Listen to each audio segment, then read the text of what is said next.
നമസ്കാരം. മതം, രാഷ്ട്രീയം, സിനിമ, അങ്ങനെ ഒരുപാട് കാര്യങ്ങൾ ഞാൻ ഈ ചാനലിലൂടെ ചർച്ച ചെയ്തിട്ടുണ്ട്. എന്നാൽ ഇന്ന് തികച്ചും വ്യത്യസ്തമായി നിങ്ങൾക്ക് ചിലപ്പോൾ കേൾക്കുന്നവർക്ക് തോന്നിയേക്കാം, ഒരു കുടുംബ ബിസിനസ്സിനെക്കുറിച്ച്, അതിൻ്റെ ചില പ്രശ്നങ്ങളെക്കുറിച്ച് എന്തിനാണ് ഞാനിത് സംസാരിക്കുന്നത്. ഇത് കേരളത്തിൻ്റെ ഇന്നത്തെ അവസ്ഥയാണ്, പല കുടുംബങ്ങളിലെയും അവസ്ഥയാണ്. ഇത് പ്രേക്ഷകരിലേക്ക് എത്തിക്കണം എന്ന് എനിക്ക് വ്യക്തമായ ബോധ്യമുള്ളത് കൊണ്ട് തന്നെയാണ് ഞാൻ ഈ വീഡിയോ ചെയ്യുന്നത്. അങ്കമാലി ആസ്ഥാനമായി പ്രവർത്തിക്കുന്ന മൂലൻസ് ഗ്രൂപ്പ് എന്ന് പറയുന്ന ഒരു വലിയ ബിസിനസ് സ്ഥാപനം വളരെ ചെറിയ നിലയിൽ നിന്ന് തുടങ്ങി അപ്പനും സഹോദരങ്ങളും ചേർന്ന് കെട്ടിപ്പടുത്ത ഒരു സാമ്രാജ്യം. ഇക്കഴിഞ്ഞ ദിവസം ജന്മഭൂമി പത്രത്തിൽ ഒരു വാർത്ത കണ്ടു. മൂലൻസ് ഉടമകൾ ED അറസ്റ്റ് ഭയന്ന് മുങ്ങിയിരിക്കുന്നുവെന്ന്. ഈ പത്രവാർത്ത കണ്ടപ്പോൾ ഞാൻ ഞെട്ടിപ്പോയി. കാരണം ഏകദേശം 10-12 വർഷമായി അവരെ അറിയാവുന്ന എനിക്ക് അതിനെക്കുറിച്ച് കൂടുതൽ അന്വേഷിക്കണമെന്ന് തോന്നിയപ്പോൾ അവർ അവരുടെ വീട്ടിലുണ്ടായിരുന്നു. അവരുമായി സംസാരിച്ചപ്പോൾ എന്താണ് മാധ്യമപ്രവർത്തനത്തിൻ്റെ ഇന്നത്തെ അവസ്ഥ, അതും എനിക്ക് ചിന്തിക്കേണ്ടി വന്നിരിക്കുന്നു. സത്യം പറയുന്നതാണ് മാധ്യമങ്ങൾ, പത്രങ്ങൾ എന്നാണ് ജനങ്ങൾ വിചാരിക്കുക ഇന്നും. എന്നാൽ സത്യത്തിൻ്റെ കണിക പോലുമില്ലാത്ത കാര്യങ്ങൾ പത്രത്തിൽ വെണ്ടയ്ക്കാ നിരത്തിൽ അച്ചടിച്ച് ചില കുടുംബങ്ങളെ, ചില വ്യക്തികളെ തകർക്കുന്ന ഈ മാധ്യമപ്രവർത്തനത്തിൻ്റെ ഒരു അവസ്ഥ അതെവിടെ എത്തി നിൽക്കുന്നുവെന്നുകൂടി നിങ്ങളെ ബോധ്യപ്പെടുത്താൻ വേണ്ടിയാണ് ഞാൻ ഈ വീഡിയോ ചെയ്യുന്നത്. ജന്മഭൂമി എന്ന് പറയുന്നത് BJP എന്ന ഒരു വലിയ പ്രസ്ഥാനത്തിൻ്റെ കേരളത്തിലെ മുഖപത്രമാണ്. ആ പത്രത്തിൽ ഒരു വ്യാജ വാർത്ത വരിക, അത് ചില വ്യക്തികളെ തകർക്കുക എന്ന് പറയുമ്പോൾ എന്താണ് ഇവിടുത്തെ രാഷ്ട്രീയ പ്രവർത്തനം, എന്താണ് ഇവിടുത്തെ മാധ്യമ പ്രവർത്തനം? ഈ പത്രവുമായി ബന്ധപ്പെടാൻ ശ്രമിച്ചപ്പോൾ അവരെവിടെ നിന്നാണ് വാർത്ത കിട്ടിയത് എന്ന് വെളിപ്പെടുത്താൻ അവർ ഉദ്ദേശിക്കുന്നില്ല. മുങ്ങി എന്ന് പറയുന്നവർ തന്നെ ED ഓഫീസിലിരിക്കുന്നപ്പോൾ അവർ പറയുന്നു അവർക്കറിയില്ല, അവരിങ്ങനെ ഒരു വാർത്ത കൊടുത്തിട്ടില്ല എന്ന്.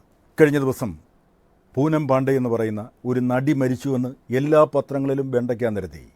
അവർ തന്നെ ഉണ്ടാക്കിയൊരു വ്യാജ വാർത്തയായിരുന്നു. ഗർഭാശയ ക്യാൻസർ വന്ന് അതിനെതിരെയുള്ളൊരു പ്രവർത്തനത്തിന് വേണ്ടി അവർ ചെയ്തതാണെന്നാണ് പറയുന്നത്. അതല്ല വിഷയം. ഈ പത്രങ്ങൾ എവിടെ നിന്നാണ് ഇതിൻ്റെ യഥാർത്ഥ സോഴ്സ് കണ്ടെത്തുന്നത്, എന്താണ് ഇതിൻ്റെ യാഥാർത്ഥ്യമെന്ന് അന്വേഷിക്കാതെ എങ്ങനെയാണ് പത്രങ്ങൾ വാർത്ത കൊടുക്കുന്നത്? ഇതും ഇന്ന് ചിന്തിക്കേണ്ട ഒരു വിഷയമാണ്. എന്തായാലും ഞാൻ മൂലൻസ് ഗ്രൂപ്പിൻ്റെ ആ ഡയറക്ടേഴ്സിനെ നിങ്ങൾക്ക് പരിചയപ്പെടുത്തുകയാണ്. ശ്രീ ജോസ് മൂലൻ, ശ്രീ സാജു മൂലൻ. നിങ്ങൾ ഇന്നൊരു പ്രതിസന്ധിയിലാണ്. നിങ്ങളെക്കുറിച്ച് പത്രങ്ങളിൽ വാർത്ത വരുന്നു, സോഷ്യൽ മീഡിയയിൽ വാർത്ത വരുന്നു. നിങ്ങൾ ഈ നാട് വിട്ട് പോയിരിക്കുന്നു. ED നിങ്ങളെ അന്വേഷിച്ച് നടക്കുകയാണ്. ഏത് സമയം അറസ്റ്റ് ഉണ്ടാവുമെന്ന് പറയുന്നു. ഞാൻ നിങ്ങളെ അന്വേഷിച്ച് വരുമ്പോൾ നിങ്ങൾ വീട്ടിൽ സന്തോഷവാന്മാരായിട്ടിരിക്കുന്നു. എന്താണ് ഇതിൻ്റെ പിന്നിൽ? ജ്യേഷ്ഠനാണ് ഇതിൻ്റെ പിന്നിൽ നിൽക്കുന്നത്. പക്ഷേ ആളൊന്നിലും മുന്നിട്ട് നിൽക്കുന്നില്ല. എന്താണ് സാജു, അങ്ങനെ ചേട്ടന് അങ്ങനെ ഒരു വൈരാഗ്യം ഉണ്ടാകാൻ കാരണം എന്താണ്? അല്ലെങ്കിൽ ഇതിൽ എന്തെങ്കിലും യാഥാർത്ഥ്യമുണ്ടോ? 30-35 വർഷമായിട്ട് ഞങ്ങളെല്ലാവരും കൂടി ഒരുമിച്ച് ബിസിനസ് ചെയ്തുകൊണ്ടിരുന്നതാണ്. ഞങ്ങളുടെ സഹോദരന്മാരെല്ലാവരും 4 പേരും ഫാദറും കൂടിയാണ് ഞങ്ങൾ ഈ സാമ്രാജ്യം കെട്ടിപ്പടുത്തത്. അതിൻ്റെ ഒപ്പം തന്നെ ഞങ്ങളുടെ സഹപ്രവർത്തകരും ഉണ്ടായിരുന്നു. 2009 2010 ആയി കഴിഞ്ഞപ്പോഴത്തേക്കും, കാരണം ഒരു 2007 വീട്ടിൽ ചെറിയ ഇഷ്യൂസ്, കാരണം ബിസിനസ്സൊക്കെ ഡെവലപ്പ് ചെയ്ത് ഒരുവിധം നല്ല രീതിയിലേക്കൊക്കെ എത്തിക്കഴിഞ്ഞ്, അതായത് ഞങ്ങളുടെ ബിസിനസ് രംഗങ്ങളൊക്കെ എല്ലായിടത്തും വ്യാപിച്ചു കഴിഞ്ഞപ്പോൾ എല്ലാം നല്ല രീതിയിൽ ഒത്തിരി ഡെവലപ്പ് ചെയ്യാനുള്ളൊരു സാധ്യതകൾ വന്നു തുടങ്ങിയപ്പോൾ വീട്ടിൽ ചെറിയ ഇഷ്യൂസ് വന്നു തുടങ്ങി. ഇഷ്യൂസ് ചേട്ടൻ്റെ ഭാഗത്തു നിന്ന്, ചേട്ടൻ്റെ ഫാമിലിയിൽ നിന്ന് ചെറിയ ഇഷ്യൂ വീട്ടിൽ വന്നു തുടങ്ങി. അത് ആദ്യമൊക്കെ ഞങ്ങളൊക്കെ പറഞ്ഞ് അങ്ങോട്ടും ഇങ്ങോട്ടൊക്കെ പറഞ്ഞ് സെറ്റിൽ ചെയ്യാനായിട്ട് ശ്രമിച്ചുകൊണ്ടിരുന്നു. അത് ശ്രമിച്ചു, കുറേയൊക്കെ വിജയിച്ചു. അതിനുശേഷം 2007-2008 ആയപ്പോഴത്തേക്കും പിന്നെ അത് തീരാത്തൊരവസ്ഥയിലേക്ക് വന്നു. ഞങ്ങളെയും കൊണ്ട് തീരാത്ത, കാരണം ചേട്ടൻ ഞങ്ങളുടെ അടുക്ക് സംസാരിക്കുമ്പോൾ നന്നായിട്ട് സംസാരിക്കും, പക്ഷെ ഒന്ന് എവിടെയോ കുടുംബമായിട്ടൊക്കെ സംസാരിച്ചിട്ട് പിന്നെ വീണ്ടും തിരിച്ചു വരുമ്പോൾ, അല്ലെങ്കിൽ ഞങ്ങളോട് സംസാരിക്കുമ്പോൾ വീണ്ടും പഴയ അവസ്ഥയിലേക്ക് വരുന്നു.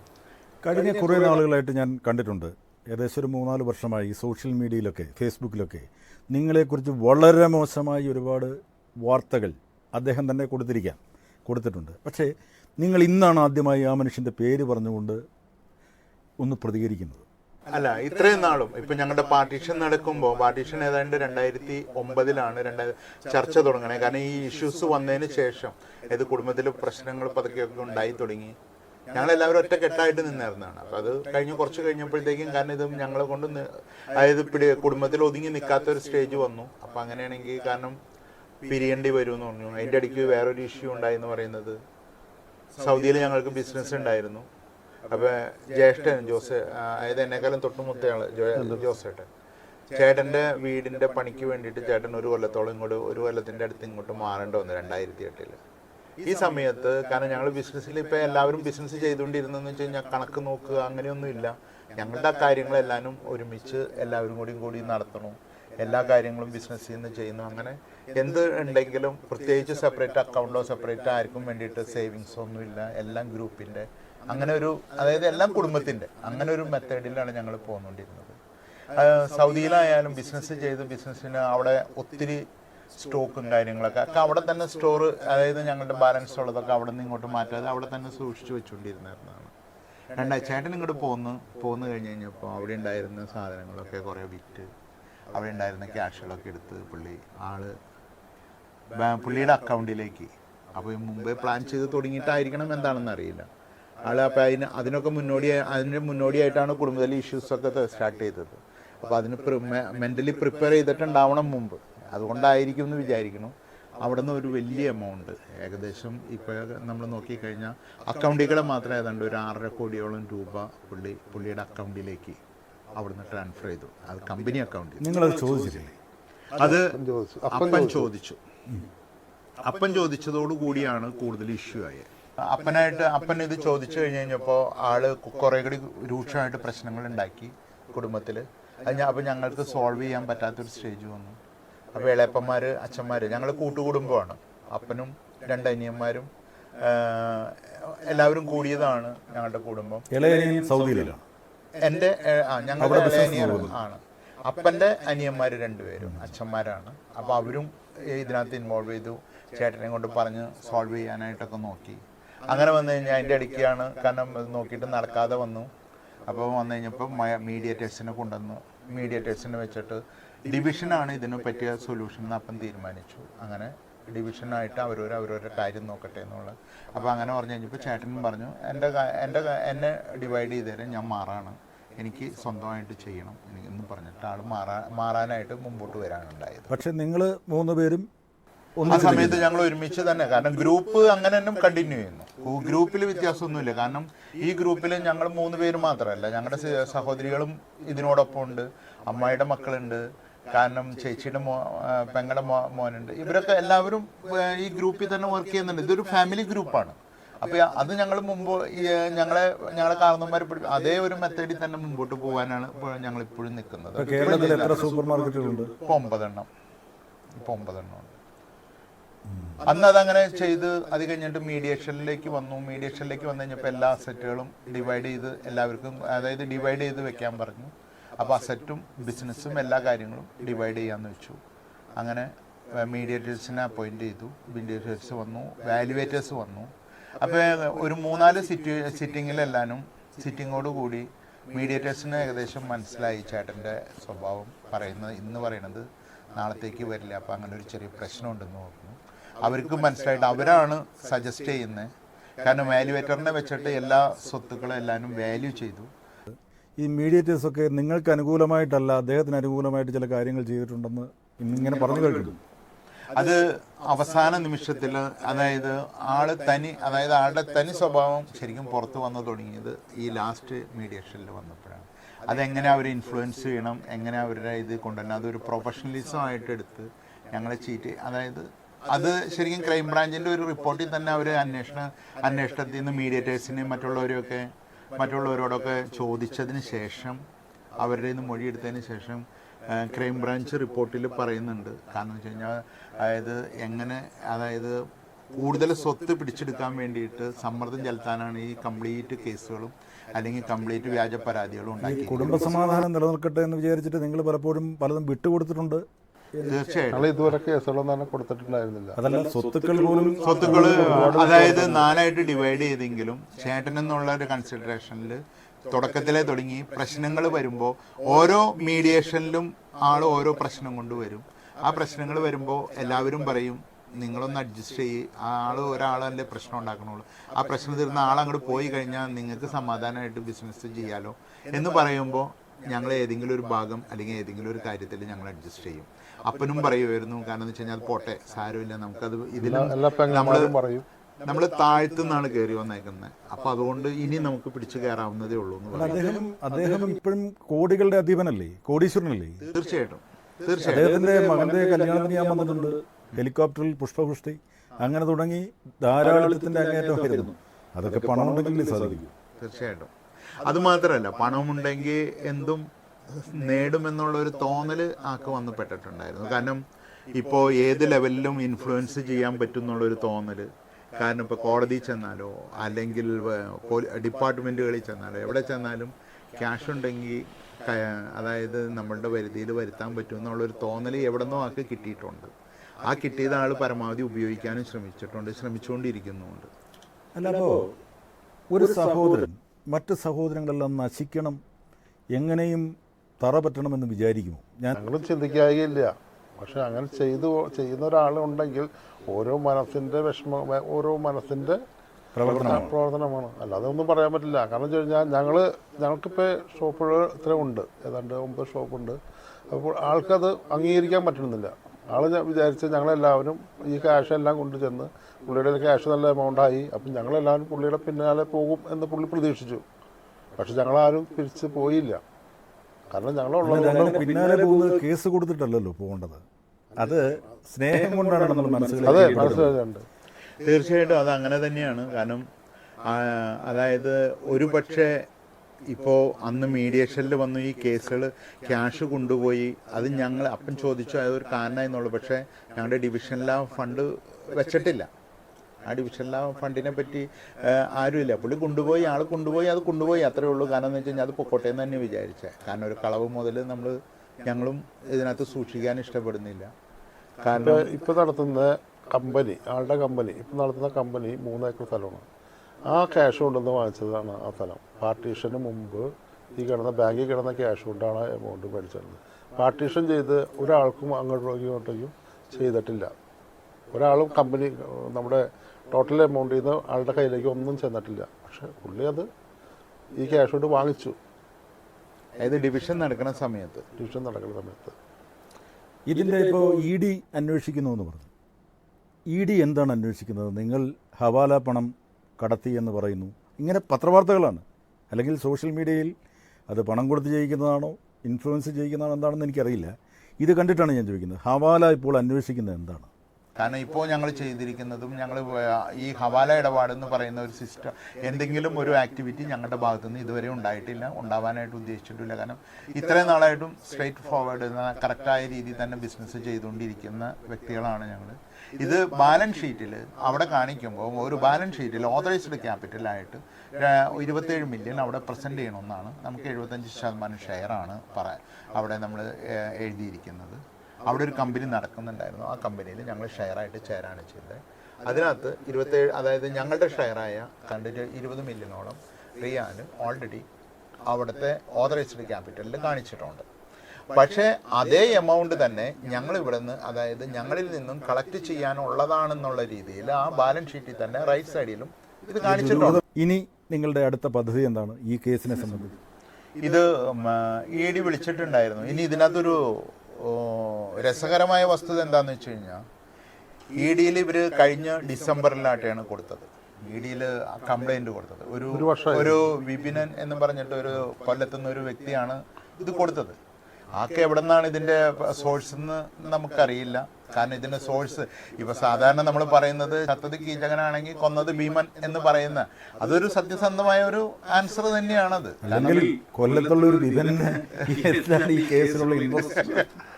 ശരിയാണ്.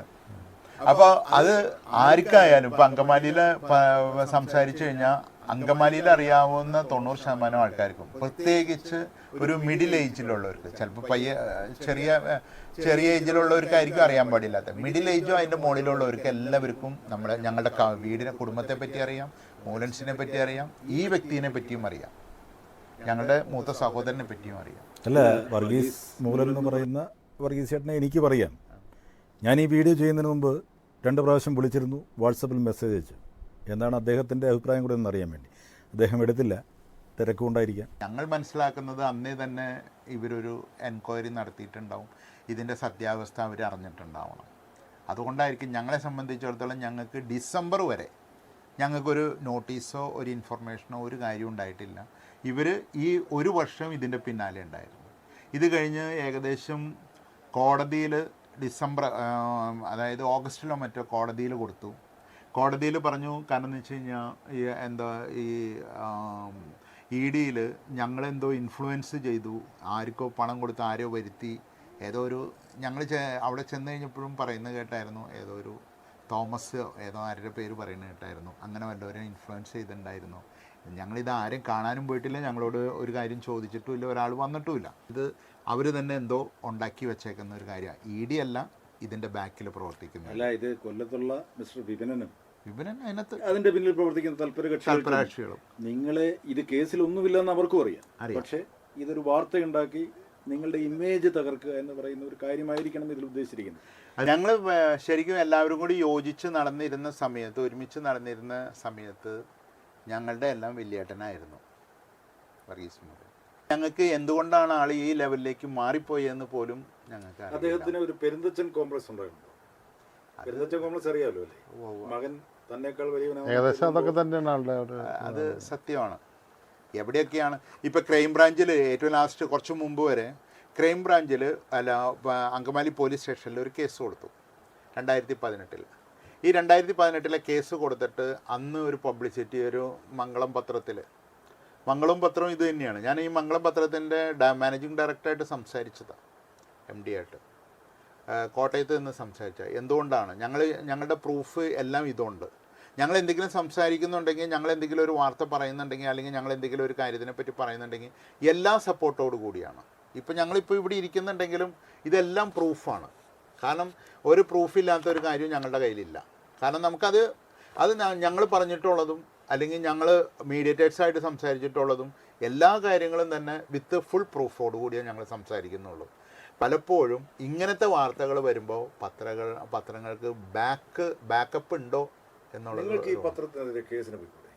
തീർച്ചയായിട്ടും അതിനുള്ള ലീഗൽ നടപടികൾ എടുക്കാനുള്ള ഒരു മൂവ്മെൻറ്റിൽ തന്നെയാണ് ഞങ്ങൾ ആലോചിച്ച് നിൽക്കുന്നത്. അത് മുമ്പോട്ട് പോകാൻ തന്നെയാണ് തീരുമാനിച്ചിരിക്കുന്നത്. ഒന്നാമത്തെ കാര്യം, ഇത്രയും നാളും നേരത്തെ പറഞ്ഞില്ലായിരുന്നു, ഞങ്ങളുടെ സഹോദരനാണ്, മൂത്ത സഹോദരനാണ്. ഞങ്ങളുടെ ഒരു ഓർമ്മയിൽ വലിയേട്ടൻ എന്ന് പറയുന്നത് ഒരു വലിയ ആളാണ്, അപ്പൻ്റെ സ്ഥാനമാണ്. ആ സ്ഥാനം കൊടുത്താണ് ഞങ്ങൾ ഇത്രയും നാളും കൊണ്ടു നടന്നിരുന്നത് ഈ 2010 വരെ. അത് കഴിഞ്ഞ് കഴിഞ്ഞിട്ട് സ്ഥാനം കൊടുത്ത ആ മനുഷ്യൻ അപ്പനെ പോലീസ് സ്റ്റേഷനിൽ കയറ്റാൻ ശ്രമിച്ചയാളും കൂടിയാണ്. തീർച്ചയായിട്ടും. കാരണം എന്താണെന്ന് വെച്ച് കഴിഞ്ഞാൽ ആദ്യമായിട്ട് ഇങ്ങനെ മീഡിയേഷന് വന്നു കഴിഞ്ഞ് കഴിഞ്ഞിട്ട് മീഡിയേഷൻ്റെ കാര്യങ്ങളൊക്കെ സംസാരിച്ച് കഴിഞ്ഞ് കഴിഞ്ഞിട്ട് പിന്നെ ആൾ ചെയ്തത് അങ്കമാലി പോലീസ് സ്റ്റേഷനിൽ കൊണ്ടുവന്നിട്ട് അപ്പനും ഇളയപ്പന്മാർക്കും എതിരെ കേസ് കൊടുക്കുകയാണ് ചെയ്തത്. അപ്പോൾ അതിൻ്റെ ഇടയ്ക്ക് ഒരു പോലീസുകാരൻ വന്ന് പറഞ്ഞത്, CID ഓഫീസിൽ വെച്ചാണ് പോലീസുകാരൻ പറഞ്ഞത്, 1 മണിക്കൂർ ഇവരെയൊക്കെ ഇവിടെ പോലീസ് സ്റ്റേഷനിൽ ഇരുത്താണെങ്കിൽ 1,00,000 രൂപ കൊടുക്കാമെന്ന് പറഞ്ഞു. അത്രയും ഇത് പറഞ്ഞു. ഈ ഒരു കണ്ടീഷനിൽ വീട്ടിലേക്ക് തിരിച്ചു വന്ന് ഇത് കഴിഞ്ഞ് എല്ലാവരും കൂടി ഇരിക്കണ നേരത്ത് ഇതൊന്നും അറിയാത്ത പോലെ ആൾ വീട്ടിൽ വന്നു.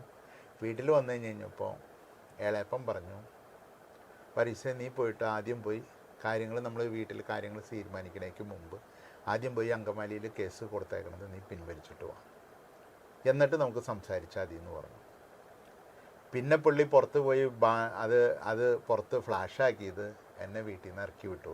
ഞങ്ങളുടെ ഈ മീഡിയേഷനിലെ കാരണം ഇതൊരു ഫാമിലി സെറ്റിൽമെൻറ്റാണ്, എല്ലാ കാര്യങ്ങളും കൃത്യമായിട്ട് എഴുതി വെച്ച് തന്നെ കാര്യങ്ങൾ പോയേക്കണതാണ്. അതിൻ്റെ ഉള്ളിൽ ലൂപ്പ് ഹോൾസും ഉണ്ടാക്കിയിട്ടുണ്ട്. ലൂപ്പ് ഹോൾസ് ഉണ്ടാക്കാമെന്ന് പറഞ്ഞു കഴിഞ്ഞാൽ, ഇപ്പോൾ സിമ്പിളി പറഞ്ഞു കഴിഞ്ഞാൽ ഞങ്ങൾക്ക് എഴുതി തരാനുള്ള കുറച്ച് സ്വത്തുക്കൾ അതായത് മീഡിയേറ്റേഴ്സിനൊരു കൺഫ്യൂഷൻ ഉണ്ടായിരുന്നു, ഈ ആൾ വാക്ക് മാറുമെന്ന്. അതുകൊണ്ടാണല്ലോ വാല്യുവേറ്ററിൻ്റെ കാര്യം പറഞ്ഞു കഴിഞ്ഞപ്പോൾ ഈ വാല്യുവേറ്ററിനോട് കൊണ്ടുവന്ന എല്ലാം വാല്യുവേഷൻ നടത്തി കഴിഞ്ഞ് കഴിഞ്ഞപ്പോൾ മീഡിയേറ്റേഴ്സ് പറഞ്ഞത്, നിങ്ങൾ വാല്യുവേറ്ററിൻ്റെ മാത്രം വാല്യൂ എടുത്താൽ പോരാ, ഇത് വറീസിനെയും കൊണ്ട് അത് വാല്യൂ ചെയ്യിപ്പിക്കണമെന്ന് പറഞ്ഞു. അപ്പോൾ വാല്യുവേറ്റേഴ്സിനെ വെച്ചിട്ട് അവർ ചെയ്ത വാല്യൂ വർഗീസിനെയും കൊണ്ട് വീണ്ടും അപ്ഡേറ്റ് ചെയ്യിപ്പിച്ചു. എന്നിട്ട് ആ വാല്യൂ ചെയ്തിട്ടാണ് ഞങ്ങൾക്ക് വാല്യൂ, അതായത് ഡിവിഷന് വേണ്ടിയിട്ട് ടോട്ടൽ വാല്യൂ അത് ഏതാണ്ട് 61 കോടി രൂപയാണ്. പുള്ളി പോലീസിൽ കൊടുത്തത് 360 കോടി എന്നാണ്. ഈ ആൾ തന്നെ അത് വാല്യൂ ചെയ്തിരിക്കുന്നത് 61 കോടിയാണ്. അത് ഒപ്പിട്ട് എല്ലാവരും ഒപ്പിട്ട് റെഡിയാക്കി വെച്ചങ്ങനെ ഡോക്യുമെൻ്റ് ഉണ്ട് ഇതിനകത്ത്. വാല്യുവേറ്റേഴ്സിന് ഇങ്ങനെ ഇത് ഈ ഒരു രീതിയിൽ മീഡിയേറ്റേഴ്സ് സംസാരിച്ചതിന് ശേഷം ഞങ്ങൾക്ക് സ്വത്ത് ഡിവൈഡ് ചെയ്യാനായിട്ട് രജിസ്റ്റർ ചെയ്യേണ്ട സമയം വന്നു കഴിഞ്ഞപ്പോൾ മീഡിയേറ്റേഴ്സ് തന്നെ പറഞ്ഞു, കാരണം ഇത് ഇത്രയും ഏരിയകളും കാര്യങ്ങളൊക്കെ ഉള്ളതാണ്, അപ്പം നിങ്ങൾ ഡിവൈഡ് ചെയ്യുമ്പോൾ എന്തായാലും അപ്പനെ ഓതറൈസ് ചെയ്യിപ്പിക്കുക. ഒരു 10 ദിവസം, ഒരാഴ്ച 15 ദിവസമാണ് അതിനകത്ത് എഴുതിയിരുന്നത്. 15 ദിവസത്തിനുള്ളിൽ രജിസ്ട്രേഷൻ നടക്കുന്നില്ലെങ്കിൽ അത് എല്ലാവരും അപ്പനെ ഓതറൈസ് ചെയ്ത് അപ്പൻ ഡിവൈഡ് ചെയ്ത് കൊടുക്കട്ടെ എന്ന് പറഞ്ഞു. അപ്പോൾ എന്ത് ചെയ്തെന്ന് വെച്ച് കഴിഞ്ഞാൽ പുള്ളി ആവശ്യപ്പെട്ടു, എനിക്ക് കിട്ടണത് എനിക്ക് ഡയറക്റ്റായിട്ട് എഴുതി തരണം എന്ന് പറഞ്ഞു. നമ്മളതിനകത്ത് വേറൊരു ചതി പ്രതീക്ഷിക്കുന്നില്ല, ഞങ്ങൾ എല്ലാവരും അങ്ങനെ തന്നെ ചെയ്തു കൊടുത്തു. ഞങ്ങൾക്ക് അപ്പന് ഓതറൈസേഷൻ എഴുതി കൊടുത്തു. ഞങ്ങൾക്ക് എഴുതി തരാനുള്ള പ്രോപ്പർട്ടി എല്ലാവരും വിത്ത് ഫുൾ പവർ, അതായത് തമ്പിടാനെന്നും കൂടിയാണ് കൊടുത്തിരുന്നത്. തമ്പിടാനും അപ്പന് വേണ്ടിയിട്ട് ചേട്ടന് വേണ്ടി ഒപ്പിടാനും എല്ലാ അധികാരങ്ങളും കൊടുത്തിട്ടാണ് പവർ ഓഫ് അറ്റോർണി. ഞാൻ വിഡ്രോ ചെയ്യില്ല, ഈ പവർ ഓഫ് അറ്റോർണി ക്യാൻസൽ ചെയ്യാൻ പറ്റില്ല, ചെയ്യില്ല, ഇതെല്ലാം എഗ്രിമെൻറ്റോടുകൂടി ചെയ്തതിന് ശേഷം. കാരണം ഇവിടെ അങ്കമാലി എന്ന് പറഞ്ഞാൽ ടോറൻസിൻ്റെ ഒരു ചെറിയ ഇഷ്യൂ ഉള്ള സ്ഥലമാണ്, ടോറൻസിന് ടൈം എടുക്കുന്ന സ്ഥലമാണല്ലോ. ടോറൻസിന് വേണ്ടിയിട്ട് പോയി ഞങ്ങൾക്ക് എഴുതി തരാനുള്ള പ്രോപ്പർട്ടി ഒന്നും അതിനുള്ളിൽ പുള്ളി ആക്കുള്ളതെല്ലാം പുള്ളി എഴുതി വാങ്ങിച്ചു. അതായത് ഓരോ പാർട്ടായിട്ടാണ് ചെയ്യുന്നത്. അപ്പോൾ ആ ഫസ്റ്റ് പാർട്ടിലുണ്ടായ കാര്യമാണ്. ആ ഫസ്റ്റ് ഒരു ഗ്രൂപ്പ് ഓഫ് പ്രോപ്പർട്ടി, ആ പ്രോപ്പർട്ടിയിൽ ഞങ്ങൾക്ക് പുള്ളിക്ക് ചെയ്യാനുള്ളതൊക്കെ ചെയ്ത് കഴിഞ്ഞപ്പോൾ അത് കഴിഞ്ഞിട്ട് ഞങ്ങൾ എല്ലാവരും പേപ്പേഴ്സൊക്കെ ആയിക്കഴിഞ്ഞപ്പോൾ ഒരു 10 ദിവസം വൈകിട്ടുണ്ട്. ആ നേരത്ത് ഞങ്ങൾ എഴുതി കൊടുക്കാനായിട്ട് എല്ലാവരും പേപ്പേഴ്സൊക്കെ റെഡിയാക്കണ സമയത്ത് ഒരു 2-3 ദിവസമുണ്ട്. അപ്പോൾ ഞങ്ങളുടെ രഘു എന്ന് പറഞ്ഞൊരു ആളാണ്, ഞങ്ങളുടെ ഒരു ഫാമിലി ഫ്രണ്ടാണ്, ആളാണ് ഇതൊക്കെ പ്രിപ്പയർ ചെയ്യണത്. ഇത് പ്രിപ്പയർ ചെയ്യണത് പുള്ളി അറിയുന്നുണ്ട്, പുള്ളി നാട്ടിലുണ്ട്. അപ്പോൾ പുള്ളി അറിയുന്നുണ്ട് ഇതെല്ലാവരും പ്രിപ്പയർ ചെയ്യണ നേരത്ത് പുള്ളി ആരോടും പറയുന്നില്ല, രഹസ്യമായിട്ട് ചെന്ന് 2 ദിവസം മുമ്പ് കൊണ്ടുപോയി അങ്കമാലിയിലാണ് പവർ ഓഫ് അറ്റോർണി ചെയ്യുന്നത്. എല്ലാ ട്രാൻസാക്ഷനും നടക്കുന്നത് അങ്കമാലി രജിസ്റ്റർ ഓഫീസിലാണ്. അത് പുള്ളി എടപ്പള്ളി രജിസ്റ്റർ ഓഫീസിൽ കൊണ്ടുപോയിട്ട്, പുള്ളിയുടെ ഭാര്യ വീട് എടപ്പള്ളിയിലാണ്, അവിടെ കൊണ്ടുപോയി അത് ക്യാൻസൽ ചെയ്തു, പവർ ഓഫ് അറ്റോർണി ക്യാൻസൽ ചെയ്തു. ഇത് ഞങ്ങൾ അറിയുന്നില്ല. ആളെന്ന് അങ്ങനെയാണെങ്കിൽ തീർച്ചയായിട്ടും എല്ലാ ദിവസവും അപ്പനെ വൈകുന്നേരം കാണുന്നുണ്ട്, അല്ലെങ്കിൽ രഘുവിനെ എല്ലാവരും അറിയുന്നതാണ്, രജിസ്റ്റർ ഓഫീസിൽ അറിയുന്നതാണ്. അവിടെ നിന്നൊരു റിസീപ്റ്റ് വന്നിട്ട് അവിടെ കൊണ്ടുപോയി കൊടുത്താൽ മതി, ഇത് ക്യാൻസൽ ചെയ്തിട്ടുണ്ട്, ചെയ്യാൻ പാടില്ല എന്ന്. കാരണം മീഡിയേഷൻ നിൽക്കുന്നുണ്ട്, എല്ലാവരും പറഞ്ഞ് വീണ്ടും അത് കറക്റ്റ് ചെയ്യാവുന്ന കാര്യമുള്ളൂ. ചീറ്റിംഗ് അതാണ്. ഇത് ആരും അറിയിച്ചിട്ടില്ല. അപ്പം ഞങ്ങൾ രജിസ്ട്രേഷനിൽ അവർ ഓട്ടോമാറ്റിക്കലി സാധാരണ പോലെ രജിസ്ട്രേഷൻ നടന്ന് ഇതൊക്കെ കഴിഞ്ഞ് ഒരു മാസം 1-2 മാസം കഴിയുമ്പോൾ ആൾ പറയാണ് ഞാനിത് ക്യാൻസൽ ചെയ്തിട്ടുണ്ടായിരുന്നു. എന്നിട്ട് പുള്ളി അതായത് ഇൻഫോം ചെയ്യണം, ഞാൻ ഇത് ക്യാൻസൽ ചെയ്തിട്ടുണ്ടായിരുന്നു, നിങ്ങൾ ചെയ്തത് അപ്പൻ ചെയ്തത് കള്ളൊപ്പാണ് ചെയ്തത്, അപ്പനെതിരെ കേസ് കൊടുത്തു. അതായത് പറവൂർ കോടതിയിൽ കൊണ്ടുപോയി കേസ് കൊടുത്തു. അതായത് ഈ കേസ് കൊടുക്കാൻ വേണ്ടി പ്ലാൻ ചെയ്ത് ഉണ്ടാക്കിയ പോലെയാണ് ആ ഒരു സന്ദർഭം ഉണ്ടായത്. അപ്പൻ ആ രജിസ്ട്രാറിൻ്റെ അടുക്ക ചെന്ന് മൊഴി കൊടുക്കുന്നുണ്ട്. ആ മൊഴി കൊടുക്കുന്നതിൽ അതിൻ്റെ അപ്പൻ കൊടുത്ത മൊഴിയുടെ രജിസ്ട്രാറിൻ്റെ പകർപ്പുണ്ട്, അത് ഞങ്ങൾക്ക് പ്രൂഫ് ഇരിപ്പുണ്ട്. അതിനകത്ത് പറയുന്നുണ്ട്, അപ്പം പറയുന്നുണ്ട് ഈ വർഗീസ് എന്ന് പറയുന്ന മകൻ ഫിനാൻഷ്യൽ മിസ്അപ്രോപ്രിയേഷൻ ക്രമക്കേടുകൾ നടത്തി, അതുകൊണ്ടാണ് ഇതിനകത്ത് വന്ന് ഇതിനകത്ത് ഇങ്ങനെ ഉണ്ടാവാനുള്ള ഒരു സാഹചര്യം രജിസ്ട്രാർക്ക് ഇതിപ്പെടുത്തിയാൽ അപ്പൻ മൊഴി കൊടുക്കുന്നുണ്ട്, ചേട്ടൻ ഇങ്ങനത്തെ കാര്യങ്ങളൊക്കെ ചെയ്താണ്, അതായത് ക്രമക്കേടുകൾ നടത്തിയാണ് ഈ ഒരു സിറ്റുവേഷനിലേക്ക് എത്തിയതെന്ന്. ഇത് കഴിഞ്ഞ് കഴിഞ്ഞിട്ട് ഞങ്ങൾക്ക് കേസായി. അത് കഴിഞ്ഞ് കഴിഞ്ഞിട്ട് പിന്നെ കുറേ നാൾ കഴിഞ്ഞിട്ട് മീഡിയേറ്റേഴ്സ് എല്ലാവരും കൂടി വന്ന് വീണ്ടും ഇരുന്ന് ഇതൊക്കെ ഞാൻ കറക്റ്റ് ചെയ്തോളാം, ഇതെൻ്റെ ചിലവിൽ ഞാനിത് കറക്റ്റ് ചെയ്ത് തന്നോളാം എന്ന് എഗ്രി ചെയ്ത്, ആ എഗ്രി ചെയ്തത് എന്താണെന്ന് വെച്ചാൽ വേറെ കുറച്ച് പ്രോപ്പർട്ടി എഴുതി മേടിക്കാൻ വേണ്ടിയിട്ടാണ്. അത് എഗ്രി ചെയ്ത് ആ പ്രോപ്പർട്ടി എഴുതി മേടിച്ചു. അത് കഴിഞ്ഞിട്ട് ഇത് ഞങ്ങൾക്ക് വീണ്ടും ചെയ്തു തന്നില്ല. അതായത് 2018 ഇതുപോലെ കേസുകൾ പലതും നടന്നു. ഞങ്ങളുടെ ആർബിട്രേഷൻ നടന്നു. ആർബിട്രേഷനിലുണ്ടായ കാര്യം എന്താണെന്ന് വെച്ച് കഴിഞ്ഞാൽ, ആർബിട്രേഷൻ നടന്ന് 3 പേരും കൂടി കോമൺ ആയിട്ട് തീരുമാനം എടുത്തിട്ട് ആർബിട്രേറ്ററെ അപ്പോയിൻ്റ് ചെയ്തു. ആർബിട്രേറ്റർ 1 വർഷത്തോളം നടന്നു. ഇതിനകത്ത് അപ്പനും ഉണ്ടായിരുന്നു ആ സമയത്ത്, ഈ ആർബിട്രേഷൻ നടക്കുന്ന സമയത്ത് സ്റ്റാർട്ടിങ് സ്റ്റേജിലൊക്കെ. ആർബിട്രേഷൻ നടന്ന് ലാസ്റ്റ് മൊമെൻറ്റിലേക്ക് വരുന്ന സമയത്ത് എന്ത് പറ്റിയെന്ന് വെച്ച് കഴിഞ്ഞാൽ, ഇത് പുള്ളി വിചാരിക്കുന്ന രീതിയിലേക്ക് വിചാരിക്കുന്ന പോലെ ഇവരെ ഇൻഫ്ലുവൻസ് ചെയ്യാൻ പറ്റൂല എന്ന് വിചാരിച്ചത് കൊണ്ടോ എന്തോ ആളെ എന്താണെന്ന് വെച്ച് കഴിഞ്ഞാൽ ലാസ്റ്റ് എല്ലാ എവിഡൻസും എല്ലാം കഴിഞ്ഞ് അവർ വിധി അല്ലെങ്കിൽ അവർ അതിൻ്റെ ഫൈനൽ റിസൾട്ട് തരുന്ന സമയത്തിന് 1 ദിവസം മുമ്പ് അവിടെയുള്ള ഒരു ആർബിട്രേറ്ററിന് എതിരായിട്ട് ആളെ വിശ്വസിക്കാൻ പറ്റില്ല എന്നും പറഞ്ഞിട്ട് പുള്ളിക്ക് അവിശ്വാസം കൊണ്ടുവന്ന് പുള്ളീനെ അതായത് ആർബിട്രേഷൻ അവിടെ വെച്ച് ക്ലോസ് ചെയ്യിപ്പിച്ചു. അപ്പോൾ ആ സമയത്ത് പുള്ളി ചെയ്ത പണി എന്താണെന്ന് വെച്ച് കഴിഞ്ഞാൽ, ഞങ്ങളുടെ കയ്യിൽ നിന്ന് മേടിക്കാനുള്ള അല്ലെങ്കിൽ ആർബിറ്റേറ്റേഴ്സിനെയും കൊണ്ട് ചോദിപ്പിച്ച് എല്ലാ രേഖകളും, അതായത് ഡോക്യുമെൻസും എല്ലാ ഡോക്യുമെൻസിൻ്റെയും കോപ്പി മേടിച്ച് പുള്ളി ആദ്യം മുമ്പിൽ കയ്യിൽ വെച്ചു. അതിനുശേഷം പിറ്റേ ദിവസം കൊണ്ടുവന്നിട്ട് ഈ അതായത് അവിശ്വാസം കൊണ്ടുവന്ന് വിശ്വാസം പോരാന്ന് തോന്നുന്നുണ്ട്. അത് അവിടെ വളരെ ബുദ്ധിമുട്ടുണ്ടാക്കി. കാരണം അത് അവിടെ തീർന്നു പോയാണ്. കാരണം ആർബിറ്റേറ്റേഴ്സിൻ്റെ മുമ്പിൽ അത് ക്ലിയറായി പോകേണ്ടതാണ്. അവിടെയും നമുക്ക് കംപ്ലീറ്റ് ചെയ്യാൻ പറ്റിയില്ല. പിന്നെയും കുറച്ച് നാളും കൂടിയും പോയി. ഇതൊക്കെ 2014 2015 9 തുടങ്ങിയതാണ്. ഇത് കഴിഞ്ഞ് ഇങ്ങനെ കുറച്ച് നാളും കൂടി പോയി കഴിഞ്ഞിട്ട് പുള്ളി പതുക്കെ കേസുകളും കാര്യങ്ങളിലേക്കും പോയി. കാരണം വെച്ച് കഴിഞ്ഞാൽ ഇല്ല, പവർ ഓഫ് അറ്റോർണി ക്യാൻസൽ ചെയ്തത് എഴുതി തന്നിട്ടില്ലല്ലോ. അപ്പോൾ അത് അപ്പൻ്റെ പേരിലും ഞങ്ങളുടെ പേരിലും. അപ്പോൾ അപ്പം മരിച്ചു 2014. അത് കഴിഞ്ഞ് കഴിഞ്ഞപ്പോൾ പിന്നെ ഞങ്ങളുടെ പേരിലേക്ക് മാത്രമായി കേസുകൾ. അപ്പൻ്റെ പേരും കേസ് കൊടുക്കുമ്പോൾ അപ്പൻ്റെ പേരും, അപ്പം മരിച്ചിട്ടുണ്ടെങ്കിലും അപ്പൻ്റെ പേരും കൂടി കൊടുത്താണ് കേസ് കൊടുക്കുന്നത്. അത് കഴിഞ്ഞിട്ട് 2018 ആയപ്പോഴത്തേക്കും എന്ത് ചെയ്ത DGPക്ക് ഒരു കംപ്ലയിൻറ്റ് കൊടുത്തു. ഇത് എറണാകുളം അവിടെ ഒരു അസിസ്റ്റൻറ്റ് കമ്മീഷണറുടെ അടുക്കൽ വരുത്തി നമ്മളെ വിളിപ്പിച്ചു. ഞങ്ങൾ വേണ്ട എല്ലാ പ്രൂഫും കൊടുത്തു. ആൾ റിപ്പോർട്ട് എഴുതി കഴിഞ്ഞപ്പോൾ ഞങ്ങൾ കൊടുത്ത റിപ്പോർട്ടുകൾ മാത്രമില്ല, ബാക്കിയെല്ലാം ഉണ്ട്. എന്നിട്ട് അത് അങ്കമാലിയിലേക്ക് ഫോർവേഡ് ചെയ്തു. അങ്കമാലിയിൽ ഞങ്ങളോട് ചോദിക്കുകയോ ഞങ്ങളെ അറിയിക്കുകയോ ഇതൊന്നും ഉണ്ടായില്ല. നേരെ FIR ഇട്ടു. അതായത് ഇങ്ങനത്തെ ഒരു FIR ഇട്ടു. FIR കേസായി. അത് കഴിഞ്ഞിട്ട് അത് ഇവിടെ നിന്ന് മൂവ് ചെയ്യും. അത് കാരണം ഇത്ര കോടിക്ക് മുമ്പ് വന്നാലാണ് ക്രൈം ബ്രാഞ്ചിലേക്ക് എത്തിക്കാൻ പറ്റുള്ളൂ എന്ന് വിചാരിച്ച് ആൾ 300 കോടിയുടെയാണ് സ്വത്തെന്നും പറഞ്ഞിട്ട് എഴുതി കൊടുത്ത് അത് നേരെ ക്രൈം ബ്രാഞ്ചിലേക്ക് മൂവ് ചെയ്യിപ്പിച്ചു. അപ്പോൾ ഇതിനൊക്കെ പ്രൂഫുണ്ട്. അതായത് ഇത് ഇത്ര കോടിയാണ് ഇതിൻ്റെ വാല്യൂ എന്നും ഇത്രയാണ് ഇതിൻ്റെ അസറ്റ് എന്നും ഇന്നതൊക്കെ ചെയ്തിരിക്കുന്നതെന്നൊക്കെ പ്രൂഫുണ്ട്. പക്ഷേ നമ്മളുടെ ഈ ലീഗൽ സൈഡുകളിലോ അല്ലെങ്കിൽ ഇതൊന്നും എടുത്തിട്ടില്ല. അല്ല, കേസിൻ്റെ കാര്യത്തിൽ നമ്മൾ ഈ പ്രൂഫെല്ലാം കൊണ്ട് കൊടുത്ത് ഹാജരായി കഴിയുമ്പോൾ കേസ് തള്ളിപ്പോകും. പക്ഷേ കേസ് ഉണ്ടാക്കുക എന്ന് പറയുന്നത് വളരെ ഈസിയാണ്. അതായത് കേസ് ഇപ്പോൾ നമ്മളിപ്പോൾ പത്രത്തിൽ ഇതേപോലത്തെ ഒരു ന്യൂസ് വന്നു എന്ന് പറഞ്ഞു. ആ ന്യൂസ് എടുക്കണമെങ്കിൽ അവർക്കൊരു എത്തിക്സ് വേണം. നിങ്ങൾ പത്രത്തിൽ തിരിച്ചു പോയി ജന്മഭൂമിയിൽ പറഞ്ഞില്ലേ ഇത് ശരിയല്ല എന്ന് പറഞ്ഞപ്പോൾ ചെറിയ വാർത്ത കൊടുത്തു. അല്ല, ഞങ്ങളോട് പറഞ്ഞത് ഇതിന് ഈക്വൽ ആയിട്ടുള്ള, അതായത് ഇതിന് ഞങ്ങൾക്ക് വന്ന ഡാമേജ് സോൾവ് ചെയ്യാവുന്ന രീതിയിൽ ചെയ്തോളാന്നും പറഞ്ഞിട്ട് ചെയ്യാവുന്ന രീതിയിൽ എല്ലാ പ്രൂഫും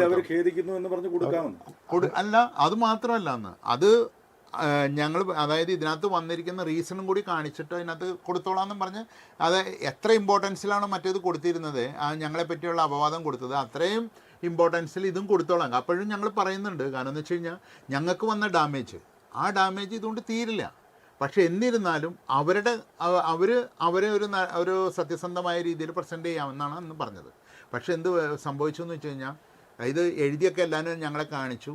അതിനകത്തുനിന്ന് മെയിൻ പാർട്ടും എല്ലാ സാധനങ്ങളും കട്ട് ചെയ്ത് കളഞ്ഞിട്ട് ഒരു കോർണറിൽ ഒരു ചെറിയൊരു ന്യൂസായിട്ട് കൊടുത്തു. ഇതുകൊണ്ട് തന്നെ പലരും പത്രം നിർത്തിക്കളഞ്ഞു. കാരണം ഈ പത്രത്തിൽ നിന്ന് സത്യസന്ധമായ വാർത്തകളില്ല എന്ന് മനസ്സിലാക്കിയിട്ടാണ്. തീർച്ചയായിട്ടും ക്രൈം ബ്രാഞ്ചിൽ ഇത് അന്വേഷണം നടന്നു കഴിഞ്ഞപ്പോൾ ക്രൈം ബ്രാഞ്ച് അന്വേഷണം തുടങ്ങണേക്ക് മുമ്പ് ഇത് കോടതിയിൽ വന്നു. കോടതിയിൽ ഞങ്ങൾ സ്റ്റേക്ക് പോയി. അത് സ്റ്റേ ആയി. അത് കഴിഞ്ഞിട്ട് അപ്പോൾ അവിടെ ഇതേപോലെ തന്നെയാണ് ഞങ്ങളെ അറസ്റ്റ് ചെയ്യാൻ പോവാണ്.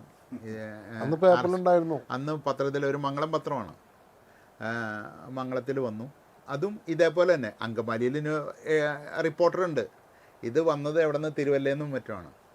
ആളെ വിളിച്ചു കഴിഞ്ഞപ്പോൾ ഇങ്ങനെ, അതായത് പ്രൂഫോ അല്ലെങ്കിൽ വേറെ കാര്യങ്ങളോ ഒന്നും പ്രസൻറ്റ് ചെയ്യുക ആളൊന്നും അറിയില്ല. അപ്പൻ്റെ എന്തോ ഒരു അഫിഡാവിറ്റ് ഉണ്ടെന്ന് പറഞ്ഞാൽ അത് അപ്പൻ്റെ അഫിഡാവിറ്റ് ഉണ്ടാക്കിയെന്ന് പറയുന്നത് അതിനേക്കാളും കഷ്ടമാണ്. അതായത് അപ്പം മരിച്ച് 1 കൊല്ലം കഴിഞ്ഞപ്പോഴാണ് അപ്പൻ്റെ അഫിഡാവിറ്റ് പുറത്ത് വരുന്നത്. അപ്പം അപ്പനെ സീരിയസ് ആയിട്ട് ഹോസ്പിറ്റലിൽ അഡ്മിറ്റ് ചെയ്തിട്ട് തലേ ദിവസത്തെ ഡേറ്റ് ഇട്ടിട്ട് ഒരു അഡ്വക്കേറ്റ് കൗണ്ടർ സൈൻ ചെയ്തിട്ട് അപ്പൻ എന്താണോ എഴുതിയേക്കണത്, അതല്ല ചേട്ടൻ എന്താണോ പബ്ലിഷ് ചെയ്യണത് അതെല്ലാം ഒരു പേപ്പറിൽ എഴുതിയിട്ട് അപ്പൻ അത് ഇടയിൽ ഒപ്പിട്ടേക്കണത് പോലെ ഒരു അഫിഡാവിറ്റ് എഴുതി. അപ്പോൾ രസം എന്നാന്ന് വെച്ച് കഴിഞ്ഞാൽ ഈ ഹോസ്പിറ്റൽ റെക്കോർഡ്സിൽ ഓൾറെഡി പറയുന്നുണ്ട് ഒരാഴ്ചയായിട്ട് അപ്പം കിടപ്പിലാണെന്ന്. അത് തറവാട്ടിൽ കിടപ്പിലാണെന്ന് പറയുന്നുണ്ട്. ഈ റിപ്പോർട്ടിൽ, ഈ അഫിഡാവിറ്റിൽ എഴുതിയിരിക്കുന്നത് അപ്പൻ ചേട്ടൻ്റെ വീട്ടിൽ ചെന്നാണ് ഇതൊക്കെ ഉണ്ടാക്കിയെന്നാണ് പറയുന്നത്. അതിന് കേസ് കൊടുക്കാനായിട്ട് ആകെ ഇത് ആകെ ഒഫീഷ്യലി പ്രസൻറ്റ് ചെയ്തത് ആർബിട്രേഷൻ്റെ മുമ്പിലാണ്. അപ്പൻ ആർബിറ്റേറ്റേഴ്സിൻ്റെ മുമ്പിൽ ഇത് ഓൾറെഡി എല്ലാ ദിവസവും പ്രസൻ്റ് ആയേക്കണതാണ് ആ മരിക്കണതിന് മുമ്പ്.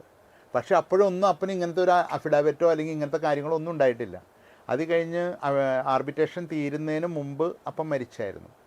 അപ്പോൾ അപ്പം മരിച്ച് 1 കൊല്ലം കഴിഞ്ഞിട്ടാണ് ആർബിട്രേഷൻ്റെ ഫൈനൽ സ്റ്റേജിലേക്ക് എത്തുന്നത്. ആ സ്റ്റേജിൽ അവസാനം കൊണ്ടുവന്ന് എത്തിച്ചു കഴിഞ്ഞപ്പോൾ അവരത് അപ്പം തന്നെ തള്ളിയായിരുന്നു. കാരണം അവർക്കൊരു പിക്ചർ ഏകദേശം കിട്ടിയിട്ടായിരിക്കണം. എന്തായാലും ആർബിട്രേഷൻ അത് തള്ളിക്കളഞ്ഞായിരുന്നു, അത് ആക്സെപ്റ്റ് ചെയ്തില്ല.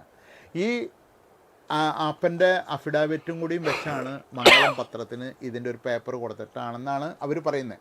അപ്പോൾ ഇതിൻ്റെ ഒരു എന്തെന്ന് വെച്ച് കഴിഞ്ഞാൽ ഒരു ബാക്കപ്പ് എന്താണെന്നോ അല്ലെങ്കിൽ നമ്മളതിൻ്റെ ആക്ച്വൽ എന്താണെന്നോ ഈ പത്രവും അതിൻ്റെ ബാക്കിലേക്ക് പോയിട്ടില്ല എന്നുള്ളതാണ് വളരെ ഖേദകരമായ കാര്യം.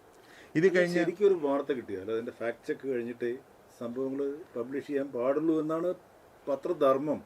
ഇത് അതുമാത്രമല്ലല്ലോ, കാരണം ഇതിനകത്ത് വന്നേക്കുന്ന ഒരു കാര്യം എന്താണെന്ന് വെച്ച് കഴിഞ്ഞാൽ ഇത് ഒരാളെ അപമാനിക്കാനുള്ളതാണ്, ഒന്നും കൂടി കെയർ ആവേണ്ടതാണെന്ന്. അതായത് വേറൊരാളെ പറ്റി നമ്മൾ ഒരു നാച്ചുറൽ ഒരു നല്ല കാര്യം പറയുന്നതാണെങ്കിൽ എന്തെങ്കിലും ആവട്ടെ എന്ന് വയ്ക്കാം, മോശമായിട്ട് ഒരാളെ പറ്റി പറയുന്നതാണ്. അത് തീർച്ചയായിട്ടും ഇതൊരു ബിസിനസ് ഗ്രൂപ്പാണ്. ആ ഗ്രൂപ്പിനെ പറ്റി പറയുമ്പോൾ തീർച്ചയായിട്ടും അവിടെയുള്ളവരോട് അന്വേഷിക്കണം. സിമ്പിളി ഇതിനകത്ത് എന്തെങ്കിലും കാര്യമുണ്ടോയെന്ന് ഞങ്ങളോട്, അതായത് ഇതിൻ്റെ വിക്ടിമിനോട് അന്വേഷിക്കണം.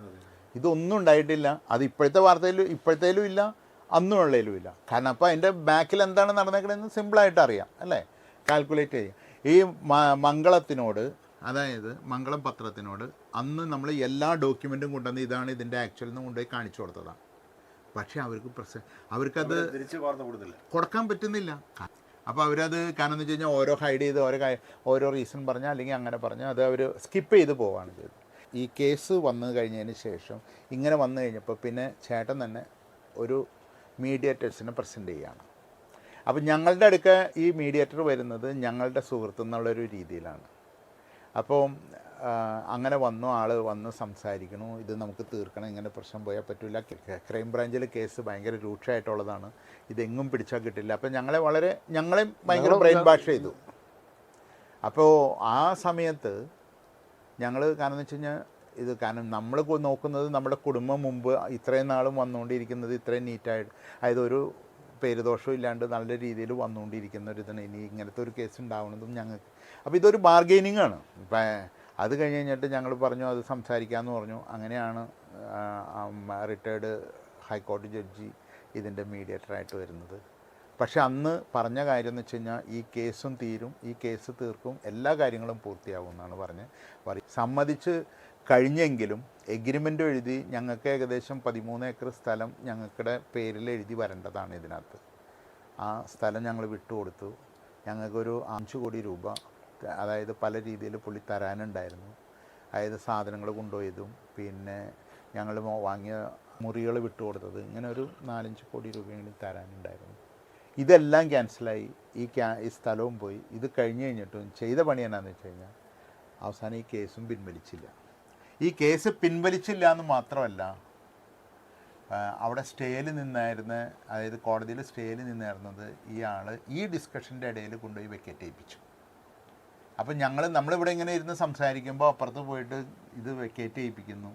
ഈ വെക്കേറ്റ് ചെയ്ത് കഴിഞ്ഞിട്ട് ഇത് നേരെ ക്രൈം ബ്രാഞ്ചിലേക്ക് പോകണം. അപ്പോൾ ഇവർ ചെയ്യാനുള്ള പണികളൊക്കെ വാങ്ങിച്ചെടുക്കുകയും ചെയ്തു. അത് കഴിഞ്ഞിട്ട് ഞങ്ങൾക്കെതിരെ കേസ് നിൽക്കുകയും ചെയ്തു. ഞങ്ങൾ ക്രൈം ബ്രാഞ്ചിൽ പോയി എല്ലാ അവർ വിളിപ്പിച്ചു, അവർക്ക് എല്ലാ ഡോക്യുമെൻറ്റും കൊടുത്തു. അവർ കാരണം കുറച്ചും കൂടി സത്യസന്ധമായ രീതിയിൽ അന്വേഷിച്ചു. ഏകദേശം 2 വർഷത്തോളം അന്വേഷിച്ചു. ഇവിടുത്തെ മീഡിയ എല്ലാ റിപ്പോർട്ടുകളും എടുത്തു. പല രീതിയിൽ റിപ്പോർട്ടുകളെടുത്തു. അത് കഴിഞ്ഞിട്ട് ഞങ്ങളുടെ ഇന്ന് എവിഡൻസ് എടുത്തു. ഇതൊക്കെ നോക്കി കഴിഞ്ഞിട്ട് അത് കഴിഞ്ഞിട്ട് അതിൻ്റെ റിപ്പോർട്ടും വന്നു. അത് കോടതിയിലേക്ക് റിപ്പോർട്ട് കൊടുത്തു. ആ കോടതിയിലെ റിപ്പോർട്ടിൽ കൃത്യമായി അതിനകത്ത് പറയുന്നത് കൂടുതൽ സ്വത്ത് ലഭിക്കാൻ വേണ്ടി സഹോദരന്മാരിൽ സമ്മർദ്ദം ചെലുത്താൻ വേണ്ടിയിട്ടാണ് ഈ പരാതികളും ഈ വ്യാജ പരാതികൾ കംപ്ലീറ്റ് കൊടുത്തേക്കണം. ഈ കൊടുത്ത പരാതികൾ കംപ്ലീറ്റ് വ്യാജമാണ്, അതായത് പരാതി അടിസ്ഥാനരഹിതമാണെന്നാണ് ക്രൈം ബ്രാഞ്ചിൻ്റെ റിപ്പോർട്ട്. അങ്ങനത്തെ ഒരു റിപ്പോർട്ടിലാണ് ആ കേസ് അവസാനിച്ചത്. കേസ് നിൽക്കുകയാണ്. ഇത് കൂടാണ്ട് അത് കഴിഞ്ഞപ്പോൾ ചേട്ടൻ്റെ ഭാര്യ ഈ കേസ് ഇങ്ങനെ നിൽക്കുമ്പോൾ ഇതേ കാര്യം പറഞ്ഞുകൊണ്ട് കാക്കനാട് പോലീസ് സ്റ്റേഷനിൽ ഞങ്ങൾക്കെതിരെ, ഞങ്ങളുടെ ഭാര്യമാർക്കെതിരെ, എല്ലാവർക്കും എതിരെ കേസ് കൊടുത്തു. അതും ഈ കേസ് പറഞ്ഞ്, അതായത് സാധാരണ രീതിയിൽ ഒരു കേസ് നടക്കുമ്പോൾ ആ കേസിന് സമാനമായിട്ട് വേറെ സ്ഥലത്ത് കൊടുക്കരുതെന്നാണ് കേട്ടേക്കണേ. പക്ഷേ അതൊന്നും പ്രശ്നമല്ല. കാരണം വെച്ച് കഴിഞ്ഞാൽ എന്തെങ്കിലും ആയിരിക്കാമല്ലോ. അവിടെ കേസ് കൊടുത്തു. പക്ഷേ ഞങ്ങൾ കൊണ്ടുവന്നിട്ട് ഇങ്ങനെ ഒരു കേസ് ഇവിടെ നിൽക്കുന്നുണ്ട്, ഇത് തന്നെയാണ് മാറ്റർ എന്നൊക്കെ പറഞ്ഞു കഴിഞ്ഞിട്ട് അവിടെ ചെന്ന് പറഞ്ഞു കഴിഞ്ഞപ്പോൾ അവരത് എഴുതി തള്ളിയായിരുന്നു. കൊടുത്തങ്ങനെ കേസ് അതിനകത്തേക്കാളും തമാശ, ഏറ്റവും രസകരം, ഇവർ ഒപ്പിട്ട് തന്ന സാധനങ്ങളൊന്നും ഇവരിപ്പോൾ ഒപ്പിട്ടതല്ല. ഇവർ കൊടുക്കുന്ന കാര്യങ്ങൾ അതാണ്. ഇങ്ങനെ ക്രൈംബ്രാഞ്ചിൻ്റെ അവസ്ഥയും അങ്ങനെ കഴിഞ്ഞു നിൽക്കുന്നു. ആ കേസും അതായത് മീഡിയേഷനിൽ അത് മീഡിയേറ്റർ അത് പറഞ്ഞ വാക്കും വലിക്കാൻ പറ്റിയില്ല. എന്തായാലും നിങ്ങൾക്ക് ഇത് ഓരോരുത്തരോടും ഇതിങ്ങനെ പറയാൻ പറ്റില്ല. അതുകൊണ്ട് ഇത്രയും വിശദമായ കാര്യങ്ങൾ പറഞ്ഞതുകൊണ്ട് അത് കേൾക്കുന്നവർക്ക് മനസ്സിലാകും ഇതിൻ്റെ നിരപരാധിത്വവും സത്യാവസ്ഥയും. പ്രിയപ്പെട്ട പ്രേക്ഷകരെ, ഒരു രാജ്യത്തിൻ്റെ ഏറ്റവും വലിയ പ്രശ്നം അയൽ രാജ്യത്തു നിന്നുണ്ടാകുന്ന ആക്രമണമല്ല, ആഭ്യന്തര ആക്രമണമാണ് എന്ന് പറഞ്ഞതുപോലെ ഒരു കുടുംബത്തിൽ തന്നെ ഇത്തരം ആക്രമണങ്ങൾ ഉണ്ടാകുമ്പോൾ ബാക്കിയുള്ള സഹോദരങ്ങളെല്ലാം തകർന്നു പോകും ഒരാൾ ആക്രമിക്കാൻ തുനിഞ്ഞാൽ. പ്രിയപ്പെട്ട വർഗീസ് മൂലൻ, ഞാൻ വർഗീസ് ചേട്ടൻ എന്നാണ് വിളിക്കുന്നത്. താങ്കളിത് കാണുന്നുണ്ടെങ്കിൽ ചിന്തിക്കുക, എല്ലാവർക്കും ഒരു ജീവിതമേ ഉള്ളൂ. ആ ജീവിതം സ്വസ്ഥമായും സുഖമായും സന്തോഷമായും ജീവിക്കണമെങ്കിൽ നമുക്കെല്ലാവരും കൂടെ വേണം. നമ്മൾ മരിക്കുമ്പോൾ നമ്മളെ യാത്രയയക്കാൻ ആരൊക്കെ ഉണ്ടാവും, അവരുടെ മനസ്സിലെന്താവും എന്ന് ചിന്തിക്കണ്ടേ? അവർ 2 തുള്ളി കണ്ണീരൊഴുക്കണമെങ്കിൽ നമ്മൾ ജീവിതത്തിൽ നല്ലത് ചെയ്യണ്ടേ? ഇത് കുറച്ച് സമ്പന്നരുടെ അല്ലെ കോടീശ്വരന്മാരുടെ കുമ്മാട്ടിക്കളിയാണ് എന്ന് പറഞ്ഞ് കമൻ്റ് എഴുതാൻ വരുന്നവരോട് ഞാൻ പറയുന്നു, പണത്തിൻ്റെ വലിപ്പത്തിലല്ല, ജീവിതത്തിൻ്റെ ആഴത്തിലാണ് അർത്ഥം. അതുകൊണ്ട് നിങ്ങൾ ഓരോരുത്തരും ചിന്തിക്കേണ്ടത്, എൻ്റെ സഹോദരങ്ങൾ എന്തായിരിക്കണം, എൻ്റെ കുടുംബം എന്തായിരിക്കണം, എൻ്റെ ജീവിതം എന്തായിരിക്കണം, എൻ്റെ അയൽവാസികൾ എങ്ങനെയായിരിക്കണം, അവരോടൊക്കെ എൻ്റെ സമീപനം എങ്ങനെയായിരിക്കണം. ഈ ഒരു വലിയ ജീവിത പാഠം നിങ്ങളെ ഒന്നിരുത്തി ചിന്തിപ്പിക്കും എന്നാണ് എൻ്റെ വിശ്വാസം. Thank you.